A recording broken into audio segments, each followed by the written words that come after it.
Magbahagi ng impormasyon sa pagbabago ng presyo at turuan ang pamilya ng praktikal na hakbang sa pagtitipid, tulad ng pagbawas ng paggamit ng sasakyan at kuryente. Sa sarili mo yan sabihin mo, Vice President. Sa iyong sarili mo mismo sabihin yan. Palakasin ang suporta sa lokal na magsasaka at maliliit na supplier upang mabawasan umasa sa imported na produkto para makapagbigay ito ng buffer sa biglaang pagtaas ng presyo. Trabahuin mo. Trabahuin mo para makatulong ka naman sa gobyerno at magkaroon ka ng silbi. Magpalabas ng mga orders sa pagtitipid sa LGU na susundin ng lahat ng opisina kasama na ng barangay. Bilang individual na mamamayan, ang mga sumusunod ay iilan lamang sa mga pwedeng gawin na makakatulong sa ating pamilya. Bigyang prioridad ang pangunahing bilihin at planuhin ang budget ng pamilya. Bumili muna sa lokal na produkto upang palakas. Tinuturuan ng bawat pamilyang Pilipino na planuhin nyo daw ng maigi yung budget. Samantalang nung siya ang humawak ng budget ng DepEd, mga kababayan, at ng OBP, hindi niya na plano at hindi niya nahuwakan ng maayos. So paano makikinig ang taong bayan dyan sa mga kaplastikan mo, Vice President? Hindi, ako nagtatanong lang diba mga kababayan, kung siya nga hindi niya nakontrol ang paghawak ng pera ng taong bayan at hindi niya maipaliwanag kung saan po niya dinala. Anong karapatan niya magsabit, magturo sa taong bayan kung paano titipidin yung pera nila? Ano po kung siya mismo hindi niya nagawa yun? Di po ba? Alam niyo ang pinakamagandang payo kay Vice President? Para doon sa kanya mga taga-suporta kung nanonood man sa atin much better turuan niyo siyang magtrabaho, tulungan ng presidente na humanap ng solusyon para maibsan itong pinagdadaanan ng ating gobyerno, ng ating bansa. Di po ba? Alam nyo, sa totoo lang, pag inasa natin ang inasa sa presidente lahat, gaya nga ng paulit-ulit kung sinasabi, si PBBM ay tao lang din na katulad natin. Siyempre, nangangailangan din siya ng tulong galing sa kanyang mamamayan. Ngayon, paano makakatulong ang taong bayan kung mismong yung Vice President ayaw tumulong? Di po ba't hindi nga nagtatrabaho, puro pasarap lang? Anyway, tuloy pa natin. Ang lokal na ekonomiya at mabawasan ang epekto ng pagtaas ng langis.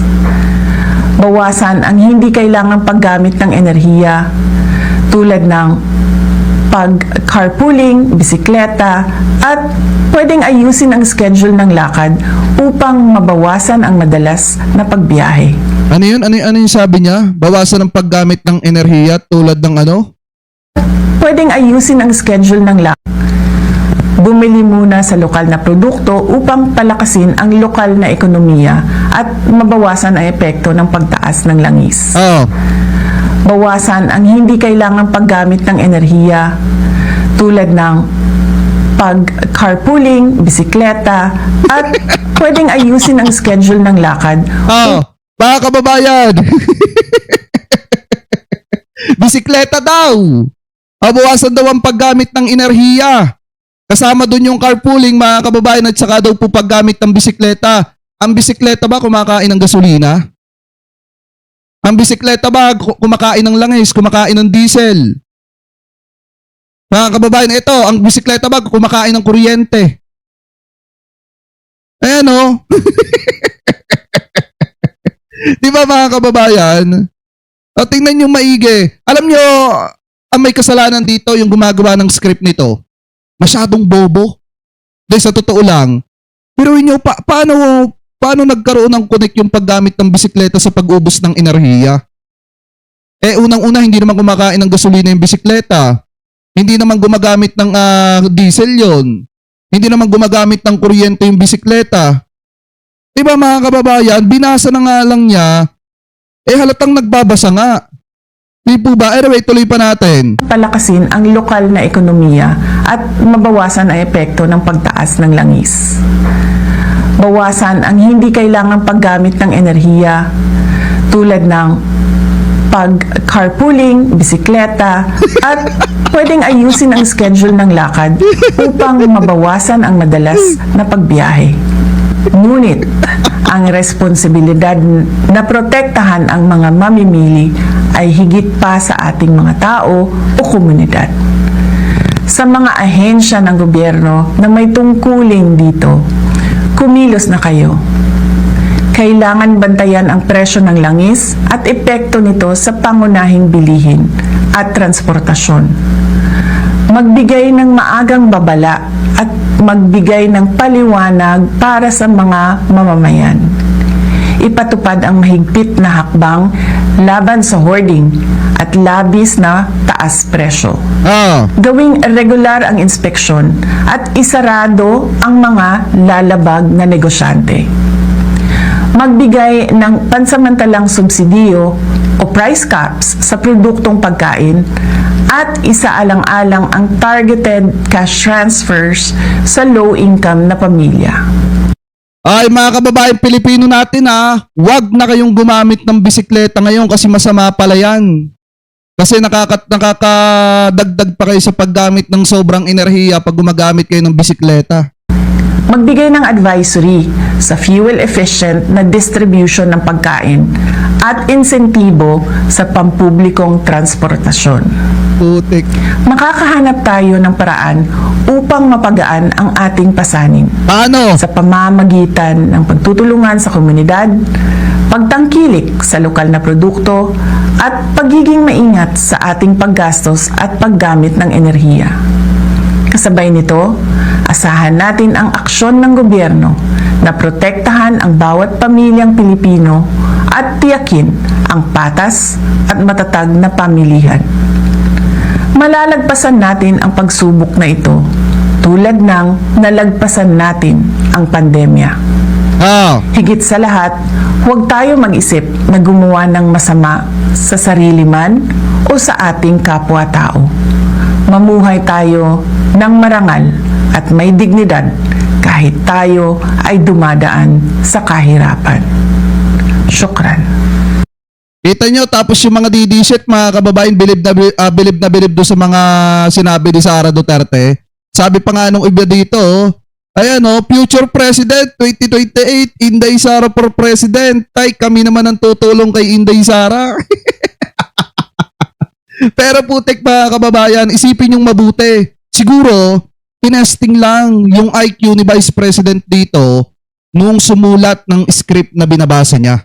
Kung itatama ba ni Sara Duterte yung nakasulat o kung babasahin na lang. At ayun, nakita nyo kung gaano ka-boplax mga kababayan. Saglit na itama yung nakalagay dun sa script, abay binasa na lang talaga. Kaya ngayon kita nyo eto nga yung sinasabi ko sa inyo na napaka-fake concern sa taong bayan. Tama yung sinasabi ng mga Gen Z na dapat etong ganitong klase ng tao ay managot. Kasi hindi porket nagbabasa yan ng matalinghagang salita para akitin ang damdamin ng mga kababayan Pilipino po natin sa tuwing may pinagdadaan ng ganitong klase kabigat na crisis mga kababayan, okay na lahat. At siya na agad yung susunod na presidente. Dapat himayin ninyo kung ano yung sinasabi. Dito pa nga lang sablay na Paano umubos ng enerhiya yung paggamit ng bisikleta? Yung iba nga mga kababayan kaysa gumamit ng treadmill dahil nakakapagpalaki ng bill ng kanilang kuryente yung sinasaksak na treadmill sa kuryente at gumagamit ng enerhiya yon, mas pinipili nilang magbisikleta na lamang po. 'Di ba? Sa pang-araw-araw para kahit papaano mabawasan yung timbang nila. Di po ba mga kababayan? Yung iba okay sa gumamit ng treadmill. Nadisaksak mga kababayan ang ginagamit nila, nagbibisikleta na lang sila. Para kahit papaano nakapasyal na, nakapagbisikleta pa, nakapag-exercise pa.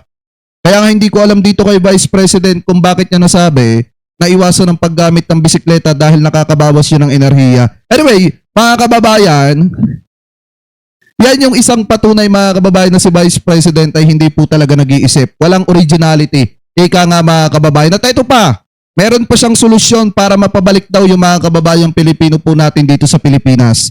Eto, pakinggan nyo. Alam mo, napakadali magpadala ng eroplano Sa totoo lang. Alam niyo ba nung COVID na panahon, madami ang na-stranded na mga tiga Davao City dito sa Manila? Napakadali.